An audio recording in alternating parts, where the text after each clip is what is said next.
கிமு முதல் நூற்றாண்டில் ரோமையில் வாழ்ந்த புரூட்டஸ் என்பவர் ரோமை அரசியல்வாதி ஆவார்.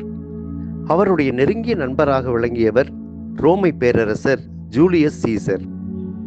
ஒரு காலகட்டத்தில் சீசரின் செயல்பாடுகள் புரூட்டஸுக்கு பிடிக்காமல் போனது.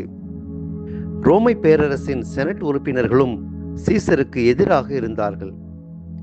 சீசர் பதவி மோகம் கொண்டு தன்னை நிரந்தர பேரரசராக உயர்த்தி பிடித்து கொண்டிருந்ததால் பலரின் வெறுப்புக்கு ஆளானார்.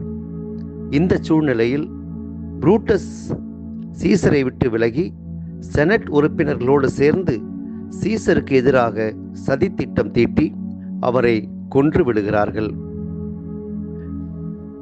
நீயுமா புரூட்டஸ் என்னும் சீசரின் வேதனை நிறைந்த கேள்வி வெளிப்படுகிறது. சீசரை கொல்வதன் மூலம் ரோமை பேரரசின் விடுதலை வீரர்களாக தாங்கள் மக்களால் அங்கீகரிக்கப்படுவோம் என்று அவர்கள் எண்ணினார்கள். ஆனால் ரோமை பேரரசர் ஜூலியஸ் சீசரை கொன்ற பாவிகளாக பழியை சுமந்து கொலை குற்றத்திற்கு ஆளானார்கள்.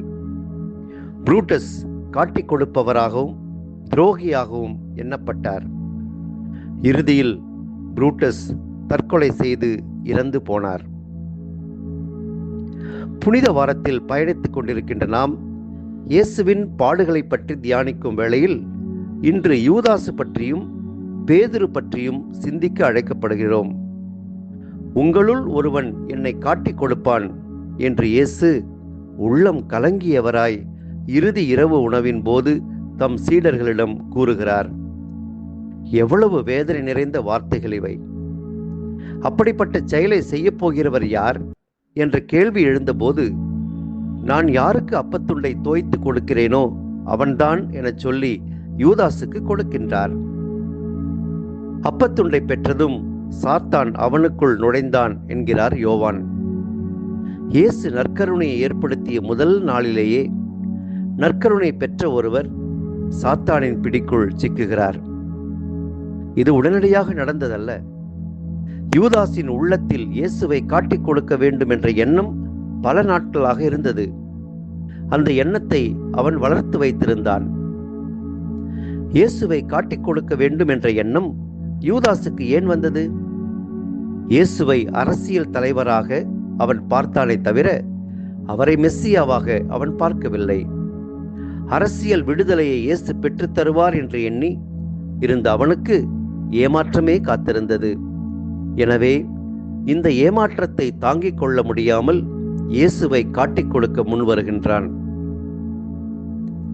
இது ஒரு புறம் இருக்க, உமக்காக என் உயிரையும் கொடுப்பேன் என்று பேதுரு கூற, நீ மும்முறை என்னை மறுதலிக்கும் முன் சேவல் கூவாது என இயேசு அவருக்கு பதில் தருகிறார். காட்டிக் கொடுக்கப்படல், மறுதலிக்கப்படல் மிகுந்த வேதனையை தருகின்ற நிகழ்வுகள். காட்டிக் கொடுக்கின்றவரும் மறுதலிக்கின்றவரும் பொதுவாக நம் எதிரிகள் இல்லை, நம் உடன் இருப்பவர்கள்தான். இப்படிப்பட்ட சூழலைத்தான் இயேசுவும் சந்திக்கின்றார். நாம் நினைப்பது நடக்காத போது அச்சூழலை நாம் எப்படி கையாளுகிறோம்? நாம் விரும்பியதை விரும்பிய நபரிடமிருந்து பெற முடியாத போது அவரை நாம் எப்படி நடத்துகிறோம் என்ற கேள்விகளை இன்று நாம் நம்மை கேட்போம். நம் எண்ணங்களை தூய்மைப்படுத்தி புனித வாழ்வு வாழ இந்த புனித வாரம் நமக்கு உதவி செய்யட்டும்.